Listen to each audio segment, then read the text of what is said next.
Hello and welcome. I am Ruhul Shamsuddin, aka Big Silver One. Today we have a very influential person who I personally feel inspired to. He has a great story. I'm going to introduce to him very shortly. He's right here with me. Shahie Ali, thank you for coming. Morning. And I want to discuss your notable achievements, what you've done. I have seen your journey from the beginning. Just wanted to touch on that first, then we go on to the other agendas about economy and properties. So first of all, Shahie Ali, thank you for coming. And yeah, up to you. So you want to start the journey from right at the beginning. So there's me. Yeah. Born and raised, first generation Bangladeshi family. Okay. Into a council estate in Tower Hamlets. Get to the age of 16, get my first job in a fast food restaurant. And at one stage I was working in a fast food restaurant and in a theatre in the West End as well. 2 jobs at the same time because you needed to work. Wow. Put the money together. And then at the age of 21, I bought my first house. 21? 21. What year was that? 1986. Now you can figure out how old I am from there. Yeah. So first house at the age of 21. My friends have been partying, doing all kinds of drinking and smoking all kinds of wonderful stuff, and I wasn't doing any of that. How come you're not wearing any Louis Vuitton, Fendi, Patek Philippe, Audemars Piguet? What does that demonstrate? It just demonstrates that you're showing off. I'm not into that kind of thing. Yeah, I mean, what's important to me is people can have a conversation with me and they can see I'm a genuine kind of guy and I'm not flashy. Having these flashy products, there are people out there who really enjoy that. People love to flex, don't they? Yeah, but that's not my thing. That's not my thing. So you, I know that you've got proven track records where there have been sales. Your property portfolio is quite large. I know that. I can't. Yeah. So I have a large residential portfolio and commercial, and my commercial port not as large, but they're both. All of them. It's all very good revenue generating portfolio. Means I don't have to work for anybody else because it generates enough revenue for me to be my own boss. But you were actually you were a manager of the. Correct me if I'm wrong here, but you did have a very good career and you've had it for a long time. You was an IT consultant as well. So I was in the city for a long time. Yeah. So I worked. Wasn't he? That's right. I was in Tier 1 financial services, and what that means is the big banks. Yeah. So I worked at the likes of Deutsche Bank, Royal Bank of Scotland, Lloyds Banking Group, to name just a few. And when we had that lunch, that business lunch, you was at Lloyds, weren't you? That's right, Lloyds. So, and my last stint was 5 years at London Stock Exchange. So, IT consultant, build very big systems for big banks, and I built for the London Stock Exchange a trade surveillance system. So that's how I got into trading, and that's what I currently do. I manage teams of traders because I understand how the trading market works, and the system I built for the London Stock Exchange was all about how to identify trade manipulation and how people and banks were manipulating the system. And once manipulating the system. And so when you understand how they manipulate it, then you know how to counteract it. Right. But more importantly, you understand how the market then works. Right. And that gives you a level of experience that I never would have got from anywhere else. Okay. I'm glad you mentioned the manipulation part, because there's a lot of research that needs to happen, especially when they want to do. If someone wants to get into trading, someone wants to, don't just have a look at your social medias and think, this looks very nice, whatever trading this is, where it's cryptocurrency or Forex or TradeX, whatever it is. So many. There's so many. I think majority of the public are educated. I don't think, there are certain ideas where people sell courses, right? So there's a lot of stuff going on in the marketplace for selling courses in trading and in property sales. So for them, it's like a numbers game. If they sell a course for a couple of £1,000 per pop, if they get 20 people, that's one type of business. But they're not actually educating, or are they educating them about trading? They are. To me, it sounds like a scam. They're demonstrating a way of trading that they say is profitable. However, and this is where most people come unstuck, They believe that they can go on a course like this and become a trading expert. There are two different types of traders. There are fundamental traders and there are technology traders. So if you're a technology trader, you're basically buying Is this the into gaming, the one that the NFT, or am I going no, too full? that's into crypto. So, okay. so generically speaking, on the trading front, when you're looking at trading, so if you're a technical trader, Right. you'll have software that tells you when to buy and to sell because it looks at the market. And there's something called candles. And when it sees candles at a particular point, it'll give you a buy recommendation or a sell recommendation, and people follow that. Then there are fundamental traders. These are people that look at the marketplace. They look at the world news. They look at local news and say, right, for example, and this is a real life example, there's a drinks company called Bar, B-A-R-R. Yes. And they are... market share has increased quite a lot in the last 4 months. And the reason why people are moving away from Coca-Cola and Pepsi because of the whole boycott situation. Yes, and as a result, they're now buying bar drinks. So their share price has gone up 14%. Did you get some? Yes, I bought some. I could see the trend. Right. The trend said to me, if I am now buying bar drinks and other people I know are buying bar because they refuse to buy boycott products like Coca-Cola and Pepsi, where's the money going? Yes. So if the money is going to bar, then you can see that their revenue is going to increase, their share price is going to increase. Hence, I bought some. Right. You bought some, yeah? Yeah. What I can speak with Shahie Ali all day about this and his journey and what he's done, and we will invite him for future episodes. Particularly today, I wanted to touch on coaches and reselling online. There's training courses that people do for properties. Some of it's unethical. It's not right the way it's done. It's a bit similar like how they people on social media claim to sell courses for trading. People do get scammed. There are negatives and there are positives as well. There are some training of property seminars that happen, and they are really educating you and giving you a whole course and the know-how how to do it. Have you had any issues from these people or publics that buying into these social media courses? So let's... Because I tell you what, before you answer that, I get approached to say, hey, Big Silver, you got the brand, why don't you do your own training? And I don't know, I just shut off. And am I supposed to, or what am I supposed to do? So look, there are two areas that you just hit upon. One is trading, and there are multiple courses out there to try and help people to learn trading. They charge a couple of £1,000 and they teach a trading strategy. And they'll show you that their trading strategy works. And as I mentioned earlier, there's technical trading, there's fundamental trading. Trading is you can either trade or you can't trade, and that may sound a bit silly, but people have got to understand the technical side of it and be very technically aligned to understand how that works, or on the fundamental side of things, they've got to understand how the marketplace works. Just because you've done a course doesn't mean you're going to be a very good trader. Right, yeah, I agree. I personally would not trade because I'm rubbish at it. Right. I understand the markets and understand technology, but as a trader, no, it's not my skill set. What about property training courses? So property training... So will they pay, again, very similar to this? So if you look out there are a number of different property networks out there. For example, there's a Progressive Property Network, which one of the ones I go to on a regular basis as a... Guys, we'll put a link on our description below. And there's the property, one called PIN Network, which is Property Information Network. So there are 4 or 5, 6 different networks. But why is the market flooded with crap?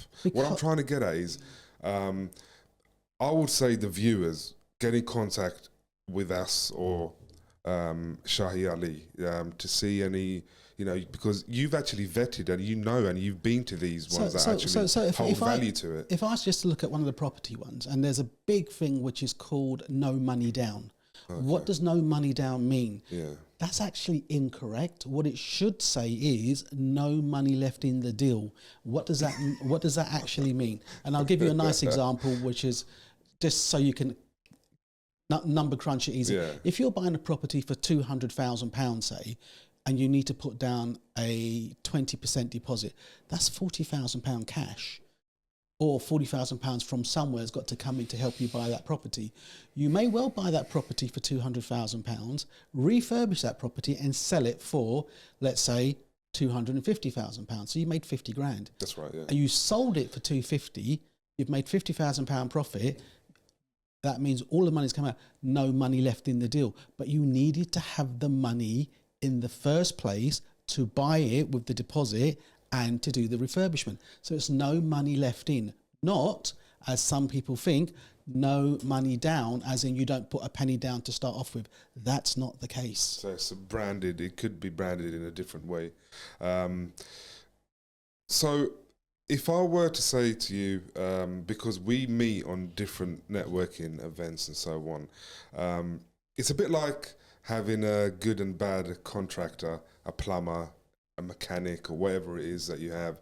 It's a bit like that. You just have to research into what's adding value to you as what you gain from this course. The reason why I touched on it, because I know you're quite well experienced and quite around in those courses. So one of the reasons I go to these events is because at the event, people will know who I am, and the main guy at the front of the event for the PPN Stratford, Burhan, he's a great guy, Motil. Yeah, and he is. He'll introduce me to a deal. Will come to him, right, and it will need a mature property investor to take a view and help put together the deal. So that's why Motil will come to me and say, right, Shahie, would you mind speaking to Joe, Jeff, whoever it is, and say, right, have a look to see if a deal can be done. Right, because there are plenty of property. Are you getting a few from? Yeah, absolutely. So there are property sources out there, left, right, and centre, and they'll come across a property and they'll put the paperwork together and they'll do the number crunching. And typically, what I find is they exaggerate the exit. They do, yeah. So what will happen is they'll bring a deal, let's say for £500,000, £500,000, and they'll say the exit is 700. So you're talking about £200,000 profit. But when you've actually looked at the details, the granular details of the deal, you'll see that, well, actually, they haven't accounted for the planning permission. They've assumed that you're going to get it. They've assumed that you're going to be able to do the things that they're talking about. Now, I will look at it and I'll know the pitfalls because I've been doing this a long time. Yeah. Somebody else who's fresh into the industry has got a bit of family money and they're looking for their first deal and they see these numbers, and I've seen this happen, they'll go into it blind. They just don't understand the pitfalls of certain properties. And when you buy something, for example, at auction, you've got a very short period of time to actually get the money together to buy the property. And if there is an adverse condition on that property's lease or in the planning cycle, for example, it's already been through planning and failed and you haven't picked up on this, and then you go and buy it and try and put a planning application in and it falls through, you've got a huge overhead there where you've just purchased a building or a property and you can't do anything with it. So these are pitfalls that people don't see. The pitfalls that you've touched on about the auction, as you know, you walked into our studio and we've got we are looking into, one of my companies, the Lordsons, looking into doing Lordsons auctions. So you mentioned about the pitfalls. We've got this security where I will give more details on our link on the bio. So when a seller or a vendor wants to put their property on auction and the buyer potentially puts a bid through and they have to have their contractual, and if there is something wrong with the actual building or so on, they could have the repositioning of the property or have their fees back.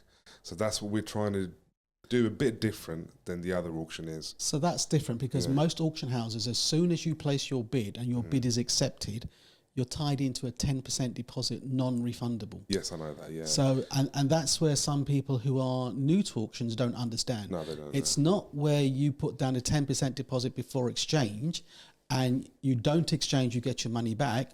In an auction property, if your bid is accepted and you have to pay a 10% deposit, they have to find that money. Yeah, that's it. And legally, if you don't provide that, you can be sued. You know what we're like. We're here at Lordsons. We're trying to do a way where, look, the market is saturated in that area. So we're trying to give the buyers that safety net. So make your inquiry about auctions. If there's anything else you'd like to know, get in touch with us. I also wanted to mention about Solia Investments. You are the director? Co-founder and director, yeah. So we have 3 streams to our portfolios. So we do capital markets, we do crypto, and to a lesser extent now we're properties, because the property market at this moment in time is in a state of uncertainty. Yeah. So where will the property market be in 3 months, 6 months, 9 months time? Interest rates are a 15-year high, and people are coming unstuck as they come out of their fixed rate mortgages, and they're coming out of their fixed rate, which they took out at 0.5%, and now the base rate is 5.25%. That's a 10-fold increase in their base interest. That is, some people I know, their interest has quadrupled, gone up 5 times, 6 times from what they were paying. And they want to sell their stock as well. Well, the problem is that they've got, yes, they're going to sell their stock, and if it's just their residential, they can't actually make the mortgage payments anymore. To the viewers, this doesn't mean, go and put your monies all on crypto and so on.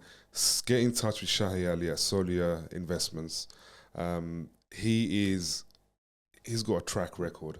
He's a founder of Solia Investments. He has investors and people that are like celebrity, professional footballers. Can I mention? Am I allowed to say that? Oh, of course. Yeah. Well, yeah. I've got those. As long as you don't name them, that's fine. I'm not going to name them, but it's got a track record. His company's got a track record. Please get in touch, and if there's any questions, put a comment below.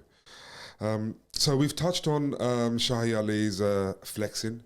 You didn't turn up in a Lambo today, or the helicopter coming out of a yacht earlier on. Where do I drop a helicopter around here in front of Southend Station? We've got a helipad here, so yeah, why not? So we discussed about the property courses, the crypto courses. Well, sorry, the crypto courses, is it?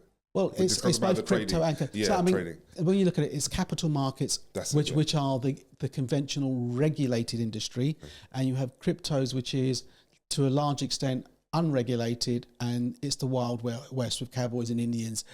It is bows and arrows, and it's a dangerous place to be. I've got quite a few business who they turn out to be friends, business associates, and they've invested a large amount of money, and ended up they done them for a large amount of money. So be careful, guys, who you put your money and park your money through.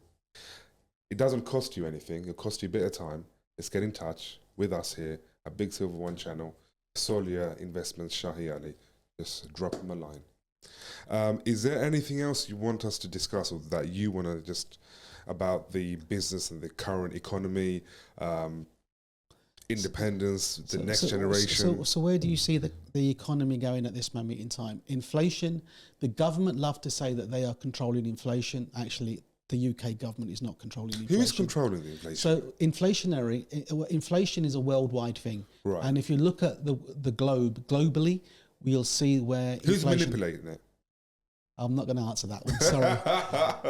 Because then we get into politics. Yeah. But the world economy had a spike in inflation last year, and it is coming down slowly but surely. Right. So, but it's not the UK government who like to take the credit for it. It's actually the world markets, and it's factors outside of the UK. We also have wars going on. I know we're not going to go into politics at the moment on this episode. On Together on the Mic with Zena, we'll discuss about a bit more into it, but that does affect majorly. So the gas prices went up considerably because of what happened between Russia and Ukraine. Yeah. And as Russia is a major exporter of both oil and gas, yes. There was an increase in gas prices globally because of a demand and supply, not demand, but a supply issue, which was caused by the conflict in that area. Okay, brilliant. Before we go, before we finish this, I need to understand your NFT world. Because it sounds really, really good, and I think I can get you a few people into this. But I need people to understand, whoever's watching this, Please enlighten us and give us more information. So this goes back to a conversation we had last year. Just very briefly, what is and why, and if someone's liquid, they have money, they don't want to put into properties right just now, how would they put in Solia Investments? So you touched upon NFTs, and when we discussed this last year, NFTs was something that people were getting into because it was providing a pretty good return. Right. However, the marketplace for the NFTs has now been substantially downgraded. The bottom has dropped out because it was overinflated and overhyped in the first place. Now, if you want to make a short-term investment, and when we say short-term, you're talking about 2 to 3 months, up to a year possibly, while you wait for the property market to stabilise, then yes, there are capital market investments you can make. There's gold, there's foreign currency, there are cryptos as well. And when I say cryptos, the big cryptos, the big top 10, those are the ones that you really want to look at. If you're really, really risk averse, those are the ones you want to do. You look at Bitcoin, for example. Now, Bitcoin has gone up recently because there's been some changes in US regulation and something called ETFs, electronically traded funds, and they're allowing cryptos to be part of those. Okay. Now, is that the right way to go? Arguably, some people say yes, because now, for example, BlackRock are selling ETFs which include cryptocurrencies. I remember you saying this a few weeks ago, didn't you? I also wanted to clarify and be very clear, crystal clear. Solia Investments, co-founder right here, which I'm honoured to be on the visual podcast. Solia Investments are FSA. So we are. Regulated? So one of our products is FCA registered. Yes. Okay. So we are not registered, regulated directly with the FCA. Sorry. We work through a capital markets company. Okay. And we are registered through them, and our product is actually registered with the FCA. It's important. It's very important. No, absolutely. I think you should. FCA. Yeah. It's no guarantees. Obviously, but in investment, there is no. But what it just says is they've looked at us, and they've looked at the directors and the co-founders and said, okay, the FCA have said, right, this company or the directors of this company are now known to us, and we believe that the individuals are can be approved to sell products, but that's no guarantee that the products are going to make you money. Okay. It's just that they've looked at us and said, right, we are ethically and morally fulfill their criteria to be, for want of a better word, honest citizens. Right. But that does help. It does give you that credibility. If someone wants to, you've got many investors who's joined the club, and I think it's going to grow. And it's just going to grow. It's quite exciting for me to have a look at this journey from when you started, when you founded this company, and so on. Thank you very much, Shahie Ali, for coming. I'm going to just say, this is a scenario where we consume a lot of content online. Indeed. So do you, okay? Yes. And I want to look at the lens and the camera and say, put your money where your mouth is. Scenario, proven track record, Solia Investment and Shahie Ali. Please give us those comments. Ask us about a potential investment or deal that you're unsure. It's got proven track record. We can help you. Okay. Before we go, anything else that you want to discuss in this episode? No, thank you. Or what you would like to discuss on the second episode? Thank you for inviting me for this particular episode. Coming, yeah. And the second episode, we'll be talking about more geopolitical issues, and I'm really looking forward to that. Thank you. Thank you for watching. Thank you.